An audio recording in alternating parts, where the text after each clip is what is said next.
இந்தியாவினுடைய நேரத்தில் உண்மையில் யாரெல்லாம் இந்த சுதந்திரத்திற்காக தியாகம் செய்தார்களோ அப்படிப்பட்ட எல்லோரும் பேசப்பட வேண்டியவர்கள், எல்லோரும் நினைவு கூறப்படுவதற்கு தகுதியான நபர்கள். இந்த நாட்டினுடைய சுதந்திரத்திற்காக செய்த தியாகங்கள் என்பது சாதாரணமானவைகள் அல்ல. பல நபர்களினுடைய பற்கள் சுத்திகளால் உடைக்கப்பட்டது, வாயில் உள்ள எல்லா பொருட்களும் உடைக்கப்பட்டது. மனிதனுடைய உடம்பில் உள்ள ஒவ்வொரு மூட்டும் உடைக்கப்பட்டது. ஆங்கிலேயர்கள் வேதனை செய்தார்கள். அவர்கள் எந்த நோக்கத்திற்காக இவ்வளவு பெரிய தியாகங்கள் செய்தார்களோ அது எட்டப்பட்டு விட்டதா என்றால் மிகப்பெரிய கேள்விக்குறி ஒன்றுதான் மிச்சம். இந்த நாடு 1947 ஆகஸ்ட் 15ஆம் நாள் சுதந்திரம் பெறுகின்றது. உலகத்தினுடைய பெரிய பெரிய செய்தி ஊடகங்கள் எல்லாம் இந்த நாட்டினுடைய தேச தந்தையாக அழைக்கப்படுகின்ற காந்திக்கு முன்பாக சென்று கேட்கின்றார்கள், உங்களுடைய நாடு சுதந்திரம் பெற்றுவிட்டு நீங்கள் உங்க தேசத்து மக்களுக்கு என்ன சொல்ல விரும்புகின்றீர்கள், உங்களுடைய செய்தி என்ன? அப்பொழுது நீண்ட நேரம் காந்தி அமைதியாக எதுவும் பேசவில்லை. காரணம், அந்த நேரத்தில் தான் இந்தியா பாகிஸ்தான் என்று ஒரு மிகப்பெரிய வெறுப்பு குளிந்து விட்டு இருந்து கொண்டிருந்தது. நீண்ட நேரம் அமைதியாக இருந்தார். அதற்கு பிறகு சொன்னார், to wipe every tear from every eye. ஒவ்வொரு மனிதனுடைய கண்ணில் இருந்தும் கண்ணீர் துடைக்கப்பட வேண்டும். அப்படிப்பட்ட ஒரு தேசத்தை தான் நான் விரும்புகின்றேன், அப்படிப்பட்ட தேசத்தை தான் நான் விரும்புகின்றேன். ஆனால் இன்று அப்படிப்பட்ட சூழ்நிலை தான் இந்த நாட்டில் இருக்கின்றன. இந்தியாவுக்குள் 2 இந்தியாக்கள் இருக்கின்றன. ஒன்று ஷைனிங் இந்தியா, ஒளிரக்கூடிய இந்தியா.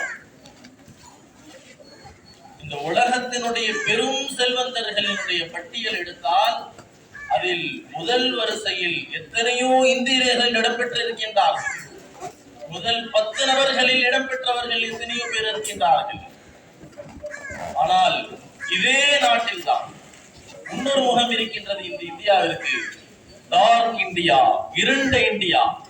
கிட்டத்தட்ட 40 கோடி நபர்கள் வறுமை கோட்டிற்கு கீழாக வாழ்ந்து கொண்டிருக்கிறார்.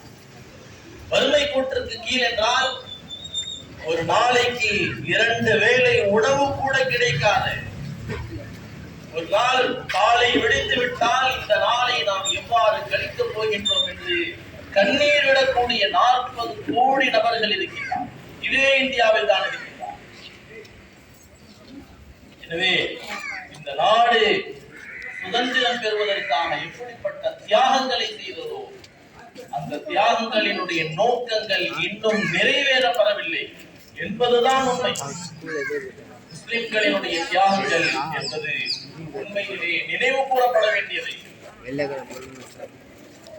முதலாக ஆங்கிலேயர்கள் இந்த நாட்டை சூறையாடுவதற்காக வந்திருக்கின்றார்கள், இந்த நாட்டை அடிமைப்படுத்துவதற்காக வந்திருக்கின்றார்கள் என்பதை உணர்ந்தவர்கள் முஸ்லிம்கள்.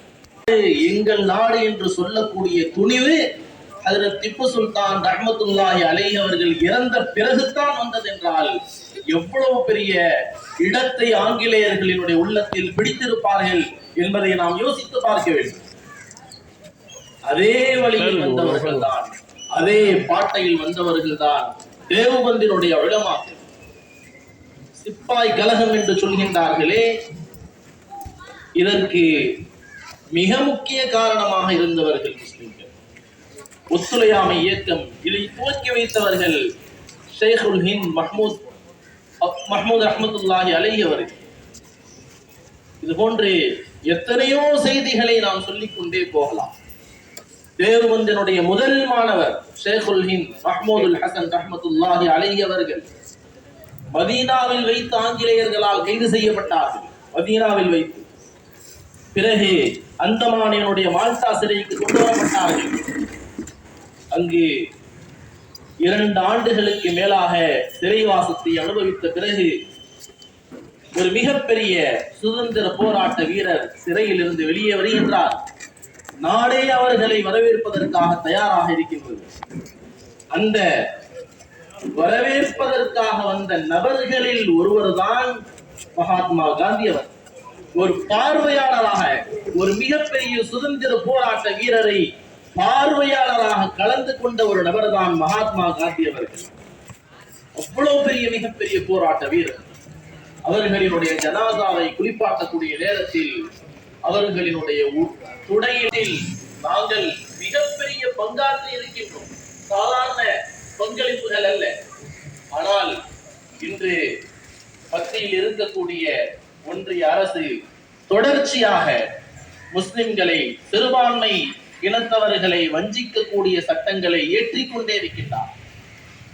நாங்கள் ஒன்று சொல்லிக் கொள்கின்றோம், நீங்கள் தொடர்ச்சியாக இந்த சிறுபான்மை சமூகத்தை வஞ்சிக்கக்கூடிய சட்டங்களை ஏற்றுக்கொண்டே இருப்பீர்களே, ஆனால் எங்களினுடைய மத சட்டங்களில் நீங்கள் தலையீடு செய்வீர்களே, ஆனால் இன்னும் எங்களுடைய உரிமைகளை பறிக்கக்கூடிய விஷயங்களில் நீங்கள் முனைப்பு காட்டுவீர்களே, ஆனால் எங்களுடைய முன்னோர்கள் எந்த வழியில் இந்த நாட்டினுடைய சுதந்திரத்திற்கு அடித்தளமிட்டார்களோ, மீண்டும் தேவைப்பட்டால் அதே வழியில் அவர்களினுடைய பாட்டையில் நாங்களும் தயாராகுவதற்கு யோசிக்க மாட்டோம் என்பதை அழுத்தமாக தெரிவித்துக் கொண்டு இந்த வாய்ப்புக்கு நன்றி கூறி விடைபெறுகின்றேன்.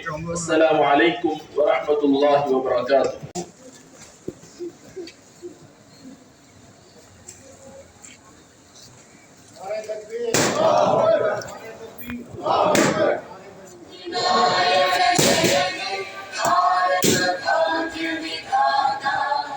पंजाब सिंध गुजरात मराठा द्राविड उत्कल बंगा विंध्य हिमाचल यमुना गंगा उच्चल जलधि तरंगा तव शुभ नामे जागे तव शुभ आशीष मागे गाहे तव जय गाथा जय गण मंगलदायक जय हे भारत भाग्य विधाता जय हे जय हे जय हे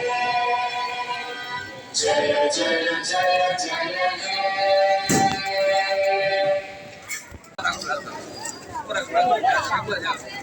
நமது மசூதி மஹமூத் மேனேஜிங் கமிட்டியின் இணை செயலாளரும் பக்க மேம்பாட்டு குழு உறுப்பினருமான அல்ஹாஜ் ஷம்சுகனி அவர்கள் நன்றி வேண்டுகின்றோம்.